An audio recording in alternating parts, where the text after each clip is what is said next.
ஒழுங்கின்மையான காரியத்தை செய்யக்கூடியவள் அல்ல, அவள் ஒழுங்கான காரியத்தை அவள் செய்யக்கூடியவள், தேவனுக்கு பிரியமான காரியத்தை செய்யக்கூடியவள். ஆகவேதான் இந்த தெபோராளை அந்த ஜனங்கள் தேடினார்கள். கர்த்தருக்கு ஸ்தோத்திரம் உண்டாகட்டும். சபையில் உங்களுக்குள்ள எப்பெல்லாம் பிரச்சனைகளும் போராட்டம் எழும்புகிறதோ அப்பொழுது தெபோராளை போல் இருக்கிற ஊழியக்காரை நீங்க தேடுங்கள். கர்த்தருக்கு ஸ்தோத்திரம். தீர்க்கதரிசியை தேடுங்கள், அப்போஸ்தலரை தேடுங்கள், தேவசமத்தை காத்து ஜெபித்து தேவனுடைய வார்த்தையை கொடுக்கிற மனுஷனை தேடுங்கள். இன்னைக்கு நிறைய மக்கள் எதை தேடுகிறார்கள்?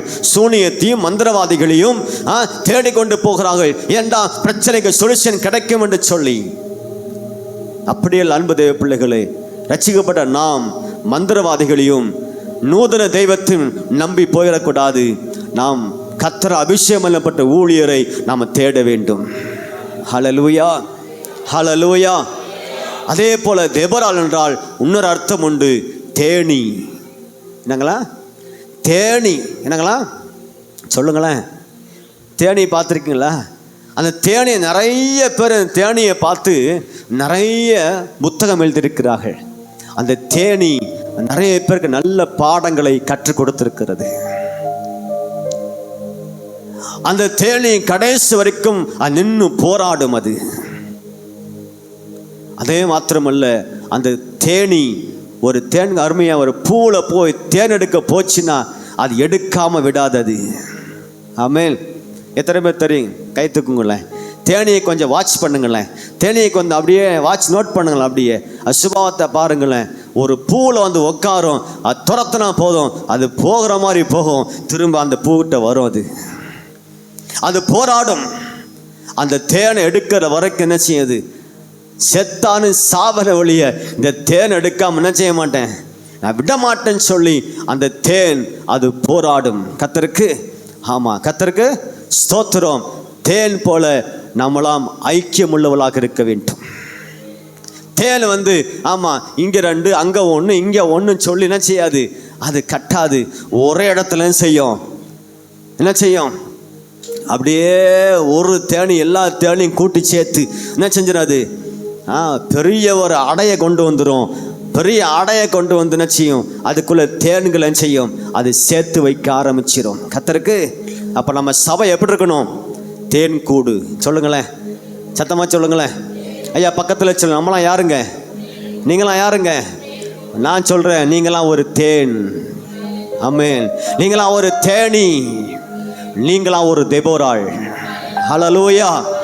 அதை ஞாபகத்தில் வைத்துக் கொள்ளுங்கள், மறந்து விடாதீர்கள். தேனி கூட்டில் கையை வச்சா என்ன ஆகும்? சொல்லுங்க. நீ சும்மா இருக்கிற பார்த்தா நீங்க தேனி மாதிரி தெரியல. கொட்ட வேணாமா? கர்த்தருக்கு ஸ்தோத்திரம். சபைக்கு எதிராக ஊழியங்களுக்கு எதிராக எழும்புற சக்திகளுக்கு அருமையான தேனியாக நீங்கள் மாற வேண்டும். ஹல்லேலூயா. தேன் எடுக்க வந்த மனுஷனை தேனி என்ன செய்யாது, அது விடாது. ஏன் விடாது? ஏன் கொட்ட வருது? சொல்லுங்க.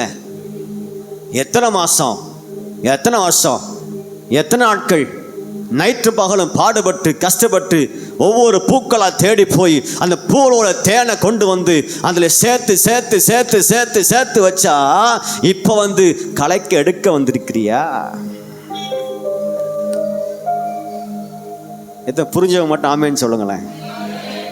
இந்த திருச்சபை 47 வருஷம் உள்ள திருச்சபை, அந்த ஸ்தல போதகர் ரெனி பாஸ்டர் அப்பா அந்த சபையில் அருமையா தேனி போல கொஞ்சம் கொஞ்சமாய் கொஞ்சம் கொஞ்சமாய் கொஞ்சம் கொஞ்சமாய் தேனை சேர்த்து வைத்திருக்கிறார். ஹல்லேலூயா.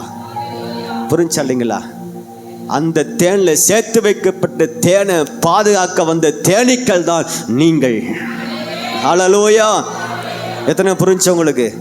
புரிஞ்சாலையா? அந்த தேன் எடுக்க விடலாமா? விடலாமையா? விடலாமையா? தேன் எடுக்க விடக்கூடாது. ஏன்னா நம்ம தேனை பண்ண கஷ்டப்பட்டு சேர்த்து வச்சிருக்கிறோம். எத்தனை பேர் எழும்புறீங்க தெபோராளை போல? ஹல்லேலூயா. கர்த்தருக்கு ஸ்தோத்திரம் உண்டாவதாக. திரும்ப அதை வசந்த வாசிப்புங்கய்யா. 4 வசனம்.